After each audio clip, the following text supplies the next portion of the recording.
आज अभ्यास करायचा होता, पण मनच नाही लागत, मोटिवेशन नाही. मग हा व्हिडिओ फक्त तुझ्यासाठी आहे. कारण एक गोष्ट जितक्या लवकर समजेल, तितका तुझा अभ्यास सुधारेल.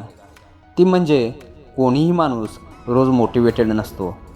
हो, टॉपरसुद्धा नाही, यशस्वी लोकसुद्धा नाही, आणि तू तर अजिबात नाही. कारण मोटिवेशन ही भावना आहे, आणि भावना रोज सारख्या राहत नाहीत. कधी उत्साह असतो, कधी कंटाळा असतो, कधी थकवा असतो, कधी काहीच करावंसं वाटत नाही. जर तू फक्त मोटिवेशनची वाट पाहत बसलास तर खूप दिवस वाया जातील. म्हणून यशस्वी विद्यार्थी एक वेगळी गोष्ट करतात. ते मोटिवेशनवर अवलंबून राहत नाहीत, ते डिसिप्लिन तयार करतात.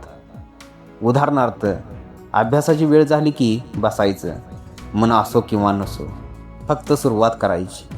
कारण अनेकदा मोटिवेशन सुरुवातीला येत नाही, ती काम सुरू केल्यावर येते. एकदा तू 5 मिनटं अभ्यासाला बसलास तर पुढची 20 मिनटं सहज जातात. पण सुरुवातच केली नाही तर संपूर्ण दिवस निघून जातो. लक्षात ठेव, तुला रोज 100% उत्साहाची गरज नाही, तुला रोज थोडी कृती करण्याची गरज आहे. कारण छोटे प्रयत्न रोज केले तर मोठे परिणाम देतात. आज अभ्यास करायची इच्छा नसेल तरी फक्त 10 मिनिटासाठी बस, फक्त एक टॉपिक उघड, फक्त एक पेज वाच. कारण अनेकदा सुरुवात हीच सर्वात मोठी लढाई असते.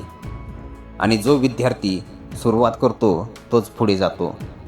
म्हणून आजपासून मोटिवेशनची वाट पाहणं बंद कर, ॲक्शन घेणं सुरू कर. कारण मोटिवेशन तात्पुरती असते, पण डिसिप्लिन आयुष्य बदलू शकतं. जर तू आज अभ्यासासाठी बसणार असशील तर कमेंटमध्ये सुरुवात असं लिही. आणि विद्यार्थ्यांसाठी असेच उपयोगी व्हिडिओ पाहण्यासाठी चॅनलला सबस्क्राईब कर. जय हिंद, जय महाराष्ट्र.